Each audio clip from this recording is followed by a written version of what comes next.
नमः संस्कृताय मित्रों, मैं पवन सर बीएसआर की ऑनलाइन क्लास के अंतर्गत आज आपके सामने लेकर के आया हूं। जो आपके लिंग हैं, पुरुष हैं, वचन तो हो चुके हैं, ठीक है। तो जो संज्ञाओं का रूप चल रहा है, व्याकरण शास्त्र की कुछ संज्ञाएं चल रही हैं, उनके बारे में हम जान रहे हैं, ठीक है। तो देखिए, आज का टॉपिक है आपका जो पुरुष है। पुरुष क्या है? संस्कृत में 3 पुरुष होते हैं। कितने होते हैं? संस्कृत में 3 पुरुष होते हैं, सभी जानते हैं। प्रथम पुरुष, मध्यम पुरुष और उत्तम पुरुष, ठीक है। तो प्रथम पुरुष में कौन आता है, मध्यम में कौन आता है और उत्तम पुरुष में कौन आता है? आपने टेबल पढ़ी होगी, एक सारणी है, सात आवते रूप पढ़ा होगा, ठीक है। तो कहने का तात्पर्य आपका, कह सकते हैं हम संस्कृत में केवल कितने पुरुष हैं? 3 पुरुष है, ठीक है। प्रथम पुरुष या उसी को क्या कहते हैं? अन्न पुरुष के नाम से भी जानते हैं। इसके बाद मध्यम पुरुष और उत्तम पुरुष, ठीक है। पहले हम चर्चा करेंगे प्रथम पुरुष की, ठीक है। तो उत्तम पुरुष के अहम आवाम वयम, उत्तम पुरुष में क्या होता है? अहम आवाम वयम, और मध्यम पुरुष में त्वम युवाम यूयम, ठीक है। इन 6 शब्दों को छोड़ करके, इन 6 शब्दों को छोड़ना है। मध्यम पुरुष छोड़ दीजिए और उत्तम पुरुष के शब्द छोड़ दीजिए, ठीक है। कि छोड़कर संस्कृत वाङ्मय के सभी कर्त पद जो होते हैं वो प्रथम पुरुष में होते हैं। जो संस्कृत भाषा है हमारी, और जितने भी पद बचे हैं इनको छोड़ करके वह सभी किस में आएंगे? प्रथम पुरुष या फिर अन्य पुरुष भी कह सकते हैं, उसमें आएंगे। क्लियर हो गया इतना? तो हमने जाना प्रथम पुरुष में क्या है, उत्तम पुरुष अहम आवाम वयम और मध्यम पुरुष त्वम युवाम यूयम। इनको छोड़ दो, बकाया जितना भी बचा आपका वह सब अन्य पुरुष या प्रथम पुरुष में सम्मिलित किया गया है, ठीक है। इसके बाद देखेंगे हम, जैसे लिखा रामः, राम हो गया, भगवान आप हो गया, सह वह हो गया, नरः बानरः, पिता पुत्रः इत्यादि, ठीक है। इसके बाद देखेंगे हम मध्यम पुरुष, दूसरा जो बचा है पुरुष है मध्यम पुरुष। कौन सा है? मध्यम पुरुष। तो मध्यम पुरुष में क्या है आपका? जिससे बात कही जाए, जिससे बात कही जाए वह क्या कहलाता है आपका? मध्यम पुरुष कहलाता है। यानी कि जिससे बात कही जाए वह मध्यम पुरुष है, जैसे त्वम युवाम और यूयम। इसके बाद है उत्तम पुरुष, जो बात को कहता है, जो बात को कहता है वह क्या होता है आपका? उत्तम पुरुष होता है, ठीक है। जैसे अहम आवाम वयम, ठीक है। अब देखिए, अभी तक हमने चर्चा की पुरुष, केवल इतना ही ध्यान रखना, पुरुष कितने होते हैं आपके? 3, प्रथम मध्यम उत्तम, ठीक है। प्रथम में कौन आता है? सभी आते हैं, केवल मध्यम और उत्तम के आप कर्तव्य पर छोड़ दीजिए बस। इसके बाद में मध्यम पुरुष में त्वम युवाम यूयम और अहम आवाम वयम उत्तम पुरुष में हुए, ठीक है। चलिए लिंग, लिंग की चर्चा करेंगे हम। अगला पॉइंट है आपके पास लिंग। क्या है लिंग?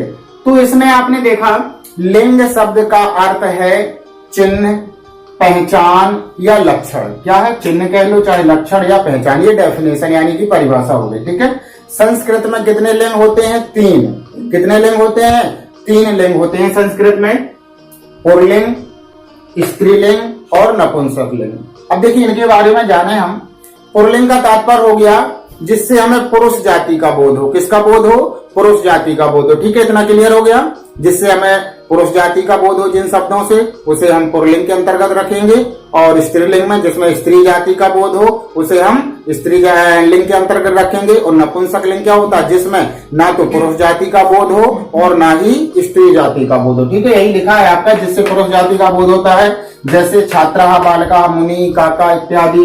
इसके बाद स्त्रीलिंग में जिससे स्त्री जाति का बोध होता है, जैसे छात्रा, बालिका, नदी, गौरी, ममता, राधा, ठीक है। ये आपके क्या हो गए? स्त्रीलिंग। इसके बाद नपुंसक लिंग में क्या है? जिससे ना पुरुष जाति का बोध हो और ना स्त्री जाति का बोध हो, उसे हम नपुंसक लिंग कहते हैं। जैसे फलम, फल है, ना तो स्त्री जाति का बोध हो रहा है इसमें, है ना पुरुष जाति का, ठीक है। जल है, ग्रह है, पुष्प है, नेत्र है, वारी है, दधी है इत्यादि, ठीक है। ऐसे बहुत से शब्द हैं जिनसे ना ही हमें स्त्री जाति का बोध होता है और ना ही हमें पुरुष जाति का बोध होता है, ठीक है। ये ध्यान रखिएगा। तो हमने जाना कि आपका वचन पुरुष कितने हैं? 3, और लिंग भी कितने हैं आपके? 3। इसके बाद चर्चा करेंगे हम लकार। अगला पॉइंट क्या है आपका? 31 जो है आपका 31 नंबर का पॉइंट है लकार। क्या है? लकार। तो लकार संस्कृत में 10 होते हैं। कितने होते हैं? लेकिन सामान्यता तौर पर हम हाई स्कूल तक कह सकते हैं, पांच ही लकार पढ़ते हैं, लेकिन संस्कृत में कितने लकार होते हैं? 5 लकार, क्षमताम 10 लकार होते हैं। जब टोटल संख्या पूछी जाए कि संस्कृत में कुल कितने लकार हैं कुल, तो 10 हैं, और अगर ऑप्शन में 10 नहीं है तो 5 ही लगाएंगे। और ठीक है, क्लियर हो गया इतना? चलो ये तो प्रश्नों पर कभी चर्चा करेंगे तब होगा, लेकिन अभी थ्योरी देखें। लिखा है संस्कृत में लकार 10 होते हैं। कितने होते हैं? 10। पहला है लट लकार, सब लोग ये तो सभी ने पढ़ी, इसलिए मैंने साइड बाय साइड लिखा, जो हम पढ़ते रहते हैं। देखो, लट लकार पढ़ा वर्तमान काल, लंग लकार यानी अनद्यतन भूतकाल, लृट पढ़ा है सामान्य भविष्य काल, लोट पढ़ा है प्रेरणा तथा आज्ञार्थक, और विधिलिंग पढ़ा है आपने चाहिए के अर्थ में। किस अर्थ में? चाहिए के अर्थ में। ठीक है, तो लट लकार का मतलब क्या होता है? वर्तमान काल। लंग लकार का मतलब क्या होता है? भूतकाल। लृट का क्या मतलब होता है? भविष्य काल।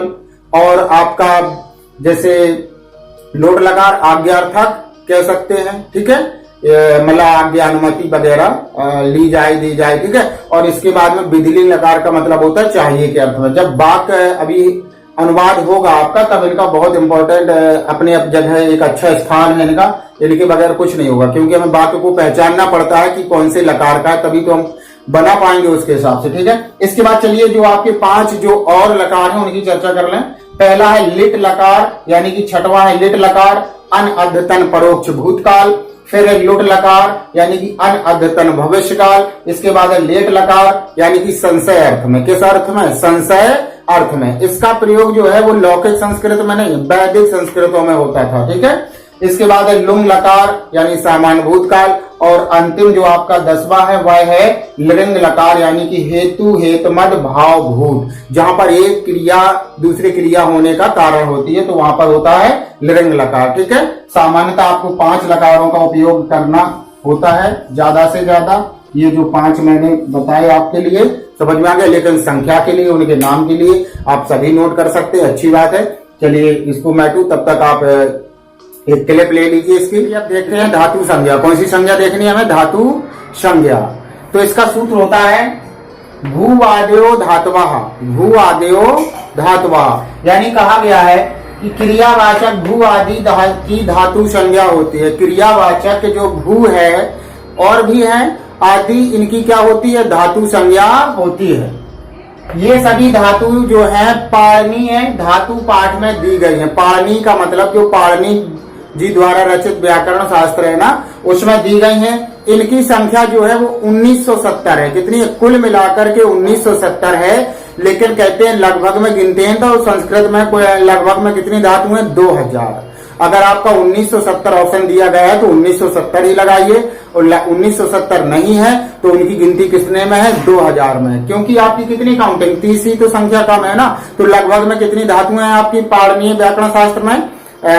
2000 लगभग में। ठीक है, यानी कुल मिलाकर के संस्कृत व्याकरण शास्त्र में कुल धातुओं की संख्या कितनी है? 2000 है। ठीक है, इतना ध्यान रखिएगा। अच्छा, धातुओं के 3 प्रकार से रूप चलते हैं। कितने प्रकार से? 3 प्रकार से। ठीक है, एक होता है आपका परस्मय पदी। क्या होता है? परस्मय पदी। एक होता आत्मनय पदी। क्या होता है? आत्मनय पदी। और एक होता है उभय पदी। तो परस्मय पदी में जैसे पट धातु आती है आपकी, क्या आती है? जैसे पट के रूप कैसे चलेंगे? पठती, पठता, पठंती, जैसे लिख हो गया, लिखती, लिखता, लिखंती। तो ठीक है, ये किसमें है आपका? परस्मय पदी में। इसके बाद आत्मनेय पदी में जैसे लव धातु होती है। ठीक है, तो लभते, लभेते, लभंते, कैसे रूप चलते हैं इसके?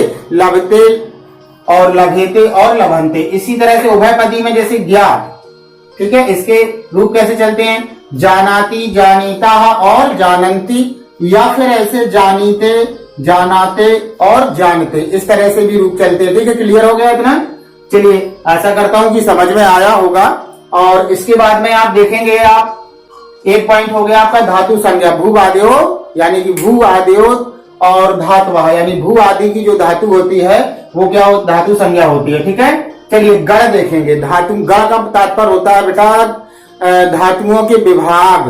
ठीक है, क्या होता है? धातुओं के विभाग। संस्कृत में 10 गण हैं। कितने गण हैं? 10। यानी कि संस्कृत में जो 2000 या 1970 जो धातुएं बताई गई अभी, तो संस्कृत जो धातुएं हैं जो 2000 धातु है ना किसी गण में परिगणित है। परिगणित का मतलब गिनी गई है, किसी ना किसी गण में उन्हें रखा गया है। तो ये जो 10 तरह के गण हैं, कितने गण हैं? 10 तरह के। देखिए गण, पहला गण दिया गया आपका first, second, third, fourth, fifth और ये 6, 7, 8, 9, 10। ठीक है, 10 गण हो गए आपके। कितने हो गए? 10। तो पहला है जैसे भुवादि गण, अदादि गण, जोहोत्रादि गण, देवादि गण, स्वादि गण। तो देखिए भवादि गण में 1035 धातु हैं। सबसे ज्यादा धातुएं किस गण में? ये भी क्वेश्चन आ चुका है आपका। सबसे अधिक धातुएं किस गण में है? तो भवादि गण में। कितनी? 1035। ठीक है। उसके बाद अदादि गण में कितनी है? 72। और जोहत्वादि गण में कितनी है? 24। देवादि गण में कितनी है? 140। और स्वादि गण में कितनी है? 35 धातुएं। इसी तरह से तुदादि गण में आपकी 157 धातुएं। कितनी है? 157। और रुदादि गण में कितनी है? 25 धातुएं। तनादि गण में कितनी है? 10 धातुएं। क्रियादि गण में कितनी है? 61 धातुएं। ठीक है। और चुरादि गण में कितनी धातु है? 411। कहने का तात्पर्य आपका सबसे अधिक धातुएं जो हैं वो आपका भवादि गण में है।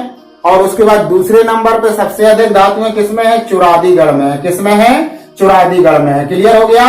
वो आपने देखा सबसे कम धातुएं, आप देख लीजिए सबसे कम धातुएं 10 हैं। 10 का तात्पर्य हो गया तनादि गण। क्या हो गया? तनादि गण।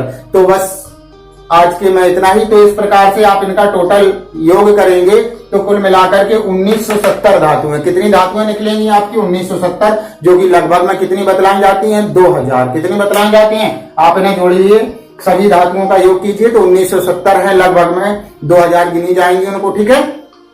तो आपने देखा पहले धातु संज्ञा में भू आदियो धातुवा, यानी भू आदि की जो धातु संज्ञा होती है, सभी धातुएं जो है वो पाणिनि जी का नाम तो सभी लोग परिचित हैं, जो संस्कृत व्याकरण, संस्कृत के जनक भी कहे जाते हैं। ठीक है।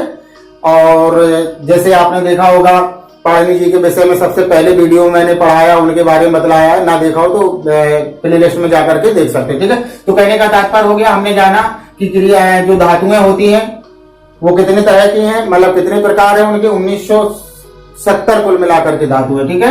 और धातुओं को 3 तरह से गिना पढ़ा जाता है, परस्मैपदी, आत्मनेपदी और उभयपदी। इसी प्रकार से गण, संस्कृत में गण कितने हैं, सभी गणों के नाम लिखे हैं। इसके बाद अब भवादि गण में जैसे आपकी धातुएं आई 1035। ठीक है। तो इनको एक बार स्मरण कर लीजिएगा, बस पढ़ लीजिएगा। इस प्रकार से कुल मिलाकर के कह सकते हैं हम कितनी धातु 1970 है। तो आज अपन ने क्या जाना, हमने अभी तक सभी व्याकरण की जो प्रमुख संज्ञाएं हैं, छोटे छोटे रूप हैं, उनके सूत्र सभी को एक विस्तृत रूप में वर्णन किया है छोटे छोटे वीडियो में। और उसके 4-6 भाग हो गए, सभी देख लें। और इसके बाद में अपन अगले चैप्टर में कोई अगला टॉपिक, कोई नया एकदम टॉपिक लेकर के आएंगे। तब तक के लिए जय हिंद, वंदे मातरम।